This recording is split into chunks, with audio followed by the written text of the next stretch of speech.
동남아 순방 중인 윤석열 대통령이 바이든 미국 대통령과 기시다 일본 총리와 삼각연대 회담을 가지고 대북 압박 수위를 높였습니다. 두 분과 함께 정치권 소식을 자세하게 짚어보겠습니다. 윤희석 전 국민의힘 대변인 그리고 서영주 더불어민주당 상근 부대변인 나오셨습니다. 안녕하세요. 어제 하루 동안 순방의 핵심 일정인 한미일 정상회담과 한미, 한일 회담이 연쇄적으로 열렸습니다. 영상 준비했습니다.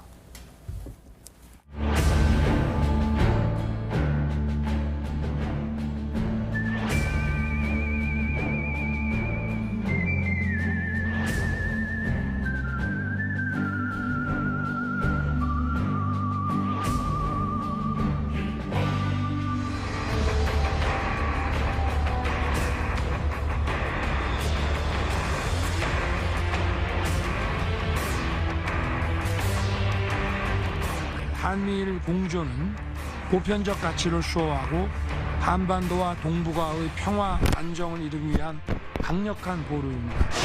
The nuclear and missile threats of North Korea poses to our people, and North Korea continues provocation, provocative behavior.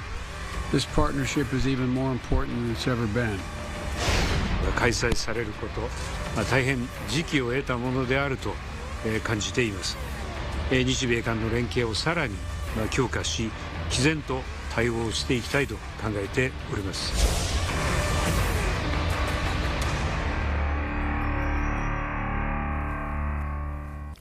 한미일 3국 정상이 처음으로 공동 성명을 발표하고 북핵 공조에 대한 한 목소리를 냈습니다.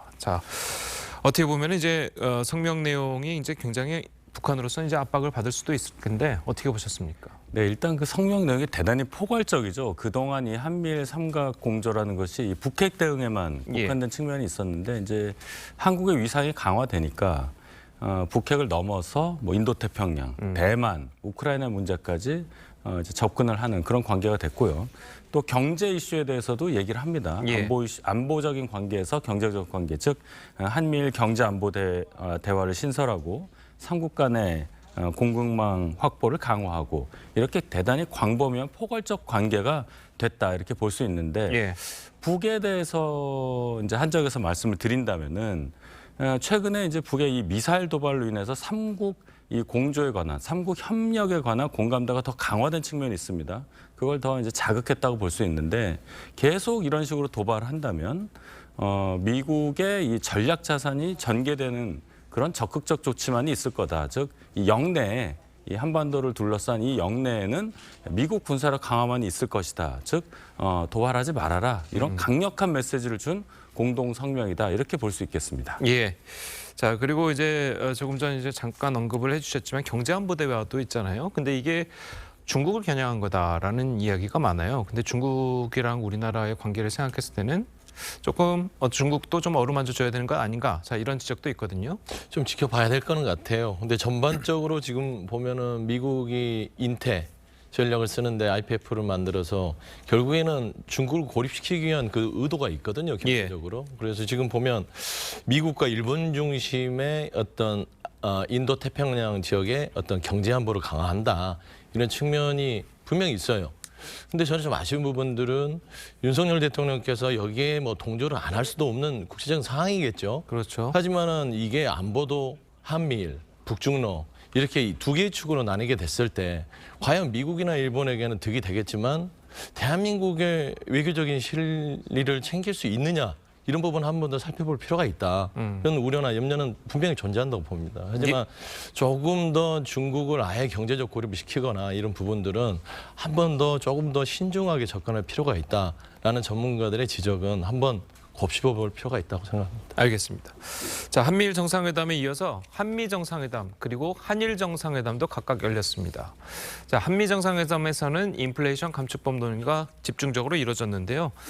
사실 이번에 미국의 이제 중간 선거가 이제 마무리돼가고 있는 와중에서 이 IRA가 과연 우리나라에 이제 어느 정도 영향을 미칠까에 이제 분석하는 것들이 많은데 좀 어떻게 좀 예측을 하십니까? 예, 공화당이 의회를 장악을 했다면 예. 바이든 정부가 추진한 IRA, 현재 IRA 법이 수정될 여지가 좀 있었는데 예. 상원은 공화당이 탈환하는데 실패했습니다. 즉 미국의 이 입법 관련한 정책 어젠다가 어떻게 바뀔지 거기에 대해서 이제 오리무중이다. 그렇다면 우리 입장에서는 바이든 행정부와의 계속된 어떤 협의를 통해서 우리에게 좀 불리하게 돼 있는 IRA 법을 우리에게 좀 유리하게 고치는 방향으로 가야 되는데 예. 계속 그런 우려를 전달해 왔고요. 지난달에 바이든 대통령이 친서를 통해서 열린 마음으로 협의를 지속하자 이런 내용을 보내왔습니다. 그리고 어제 정상회담에서 바이든 대통령이 이런 얘기를 했습니다. 한국 기업들이 미국의 어떤 자동차라든지 미국 경제의 자동차나 어떤 배터리 관련해서 기여한 바가 크다. 이런 것을 감안해서 IRA 법에 관련한 협의를 지속하겠다. 이런 메시지를 발표한 것을 보면은 조금은 우리에게 좀 유리한 방향으로 좀 수정될 수 있는 가능성에 대해서 긍정적으로 볼 수 있는 상황이다. 이렇게 한번 정리해 보겠습니다. 알겠습니다. 자, 그리고 이제 기시다 총리와의 한일 정상회담, 지난번 이제 뉴욕의 약식 회담에 이어서 이번엔 정식으로 정상회담이 열렸는데요. 이번에는 이제 강제징용 문제에 대해서 논의가 오갔다. 자, 이런 멘트가 있었어요. 자, 어느 정도로 얘기가 됐을까요? 좀 예측이 가능하십니까? 그러니까요. 이제 좀 아쉬운 부분들이 이번에 인도 태평양 가서 이제 순방을 가셨는데 이게 좀 보도자료로만 끝나잖아요. 보니까 한일 정상회담이나 한미 정상회담에 기자들을 풀기자단을 배제했어요. 뭐 그럴 것 같으면 왜 기자단을 데리고 간지 모르겠어요. 그냥 여기에서 보도자료를 낸대로 써달라고 하면 되는데 그런 부분이 아쉬워요. 그러니까 이 내용을 뭐 접근하려고 해도 두 분이서 얘기한 부분들은 보도자료 이외에는 없잖아요. 근데 강제징용 부분들을 그러니까 기시다 총리는 일본 언론에 이제 이야기를 했더라고요. 이게 빨리 조속히 해결되기를 하기로 했다. 예. 윤석열 대통령도 거기에 대해서 뭐 동의를 한다는 식의 뉘앙스였어요. 그랬을 때는 과연 이게 일본 측의 입장에서의 강제징용의 해결인지 아니 우리 측의 입장의 해결인지는 아직 불분명합니다. 예. 하지만 분명히 강제징용 문제는 우리 측, 그러니까 피해자 측인 우리 대한민국 입장에서 이게 해결됨이 마땅하다라고 저는 생각하고요. 여기에 덧붙여서 좀 아쉬운 부분들은 지금 뭐 여러 가지 뭐 미사일 정보 공유 이런 부분들이 있지 않습니까? 이런 게 이제 지소미아의 부활을 또 뜻하는 게 아닌가라는 이런 좀 우려는 있지만 여기에 덧붙여서 강제징용이나 어떤 뭐 미사일 정보 공유까지 좋습니다. 하지만 지금 일본이 우리 이 기업에 대한 수출 규제 처리하지 않고 있잖아요. 백색국가 해제하지 않고. 예. 이런 부분 경제적인 실리를 과연 윤석열 대통령께서 기시다 총리와 이거를 마무리가 됐는지 이런 부분도 한번 좀 대통령실에서 국민들한테 좀 보고를 해주셨으면 좋겠다라는 좀 생각을 가지고 있습니다. 알겠습니다. 자, 그리고 이번 순방에서 김건희 여사의 행보도 이제 주목을 받고 있는데 원래 있었던 배우자 일정인 앙코르와트 방문 대신에 심장 질환을 앓고 있는 소년의 짐을 찾았습니다. 좀 어떻게 예측을 하셨습니까? 어떻게 보셨습니까? 뭐 판단할 수 있다고 봅니다. 뭐 이제 대통령 배우자로서 뭐 가실 수 있죠. 본인 이제 그쪽 분야에 관심이 있거나. 그래서 저는 크게 그 일정에 대해서 비판적인 시각을 가지고 있지 않습니다. 예. 다만 이게 이제 캄보디아 정부에서 그 배우자들 프로그램으로 공식 일정으로 앙코르와트를 잡아놨잖아요. 그러면 이제 다른 이제 해외 순방의 배우자들은 거기를 다 갔는데 유독 우리 김건희 여사만 이 말하자면 캄보디아의 가장 밝히고 싶지 않은 어두운 측면에 가서 일정을 소화해냈다. 그게 과연 캄보디아 측에 양해를 구했다면 큰 문제는 없습니다. 그런데 캄보디아가 뭐 양해를 구하든 안 하든 간에 만에 하나 본인들은 저런 부분들을 숨기고 싶을 수도 있고 좀 빈민가잖아요. 그래서 이런 부분들이 좀 외교적 결례가 될 수도 있겠다는 생각을 좀 했어요. 하지만 분명히 저런 일정은 뭐 충분히 뭐 굳이 비판적 시각보다는 김건희 여사가 어떤 뜻하는 바가 있어서 저런 일정을 했다라고 저는 보고 있습니다. 예. 자, 그래도 일각에서는 뭐 김건희 여사가 뭐 오드리 헵번, 이 배우에는 오드리 헵번을 뭐 오마주했다, 뭐 이런 식의 비판도 하거든요. 뭐 그렇게 비난하실 수도 있다고는 보는데 저는 이렇게 봅니다. 캄보디아에서 저거를 가지고 뭐 불쾌하게 생각할 여지가 있을까? 그렇게 보이지는 않아요. 즉 제가 볼 때는 이 정상의 배우자로서의 외교적 성과가 대단히 도드라질 수 있는 그런 행보다 이렇게 보고요.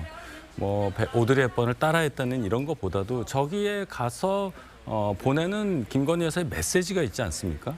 그것이 국내는 물론이고 캄보디아나 또 이걸 보시는 다른 나라 분들에게 줄 수 있는 그런 영향력에 대해서 우리가 긍정적으로 보는 자세가 필요하지 왜 누구를 따라했냐라든지 어떤 외교적으로 결례가 아니냐 하는 것은 대단히 지엽적인 지적이 아닐까 저는 그렇게 봅니다. 예, 알겠습니다. 자, 계속해서 국내 정치권의 이야기 해보도록 하겠습니다. 이태원 참사의 진상 조사를 위한 국정조사를 놓고 여야가 연일 공방을 벌이고 있습니다. 어떤 이야기들이 나왔는지 들어보겠습니다. 네 잘못이다 얘기하는 사람이 아무도 없습니다. 지금의 정부와 여당에게 그 책임을 정확하게 따져놓지 못한다면 저희 민주당 또한 지탄받아야 된다고 생각합니다. 그런데 국민의힘이 국정조사를 받지 않겠답니다. 제정신입니까? 진상을 숨기고 가리겠다는 겁니다. 스스로 이 의회주의, 민주정당임을 포기하는 것이 아니냐. 제1당이 모든 문제를 장내에서 논의하고 해결을 해야지 얼마 전까지 집권했던 당이 장외로 나가는 것은 국민들로부터 버림받을 것이라고 생각합니다. 예, 보신 것처럼 민주당은 이제 범국민 서명운동에 돌입하면서 이 장외투쟁의 모습을 좀 보이고 있는 것 같아요. 이 장외투쟁은요, 좀 민주당 전략 이해가 안 가는 것이 소수당일 때 하는 겁니다. 즉 장 내에서 원내에서 뭐가 안 되니까 의석수가 부족해서 안 되니까 최후의 수단으로 나가서 국민에게 호소한다 이런 명분을 갖고 나가는 건데 예. 민주당 지금 의석수가 얼마입니까? 과반에서도 뭐 20석 가까이가 많은 절대적인 의석수를 갖고 있는 당이에요. 그런데 장외에 나가서 한다는 것이 그럼 무엇을 의미하느냐? 결국은 정치투쟁하겠다는 겁니다. 정치적 선동의 수단으로 이태원 참사를 이용하겠다는 것밖에 안 되는 것이고 주먹 불끈 쥐고 나와가지고 지금 얘기하잖아요. 국민의힘 제정신이냐. 이런 것들이 벌써 정치적 선동의 전형이라고 저는 보고 예.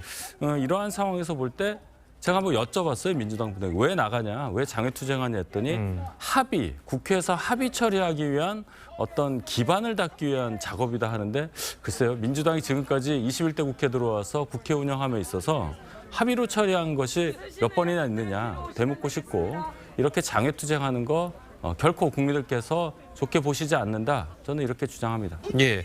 자, 이런 비판에도 불구하고 장외투쟁에 나서는 이유는 어디에 있습니까? 오죽 답답하면 장외투쟁에 나서겠습니까? 말씀한 대로 169석을 갖고 있는데 현 정부가 169석을 갖고 있는 타협해야 될, 협치해야 될 민주당과 얘기를 하지 않아요.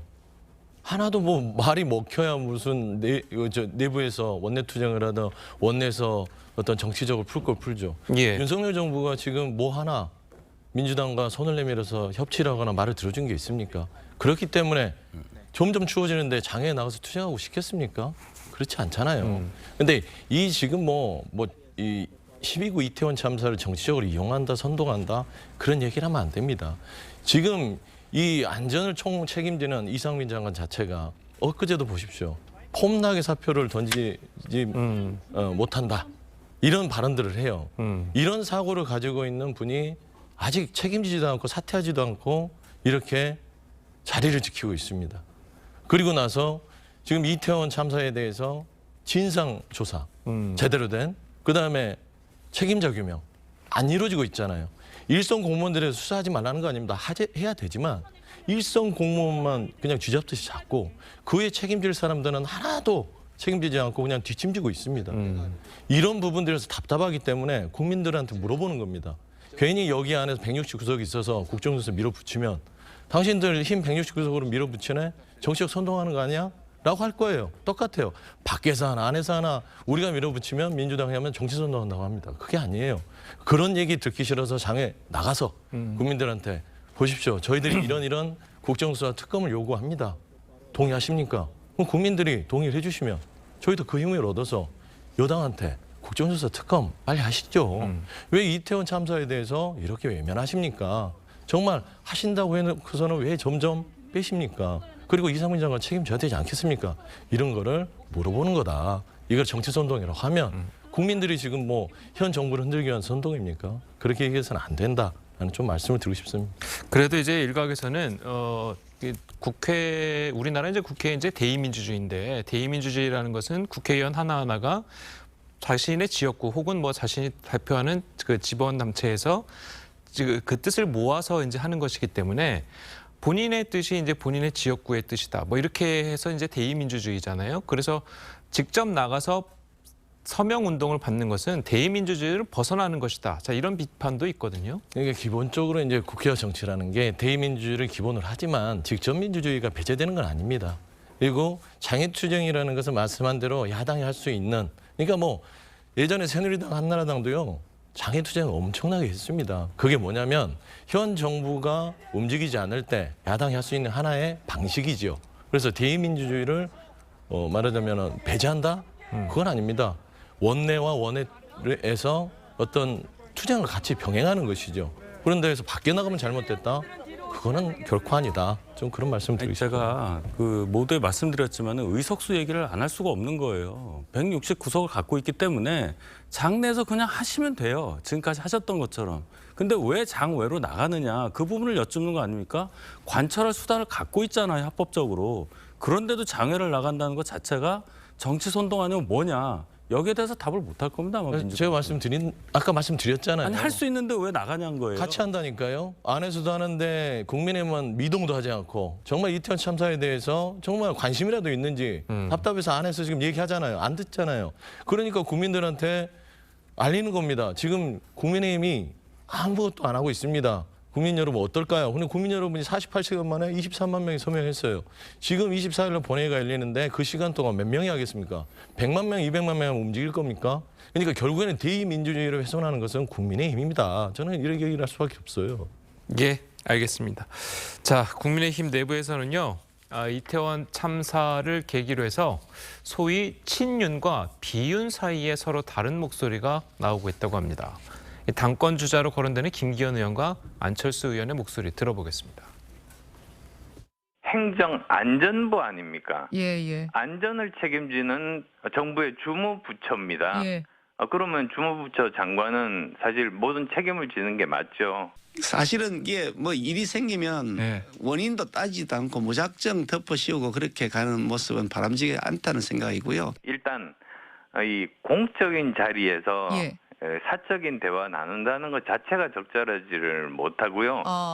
그래서 저는 주호영 원내대표가 퇴장을 시킨 게 적절하다고 보는 입장이거든요. 그걸 잘했다고 한다면 그거는 억지라고 봅니다만은 해명을 했지 않습니까?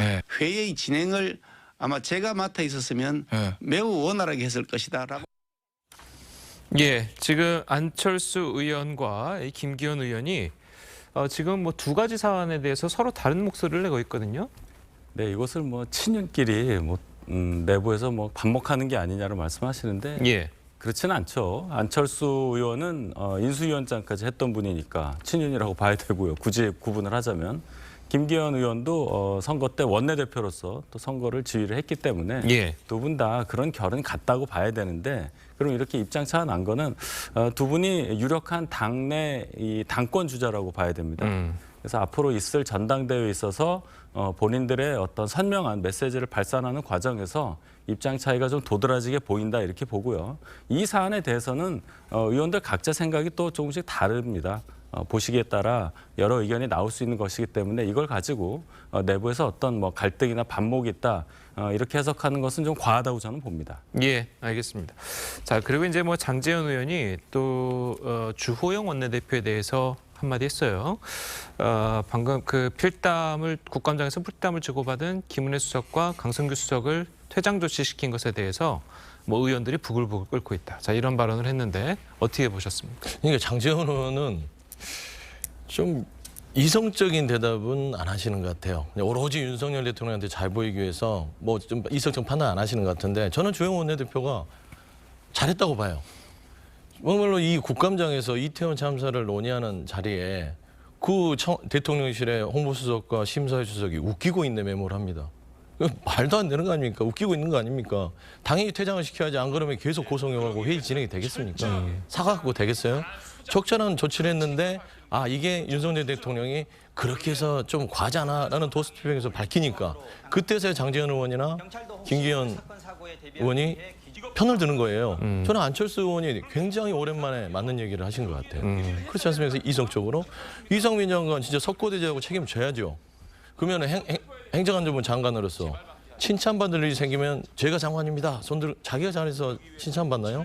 행정안전부 장관이니까 좋은 일이 생길 땐 칭찬받는 거예요. 그럼 반대로 나쁜 일이 생기면 누가 책임을 져야 됩니까?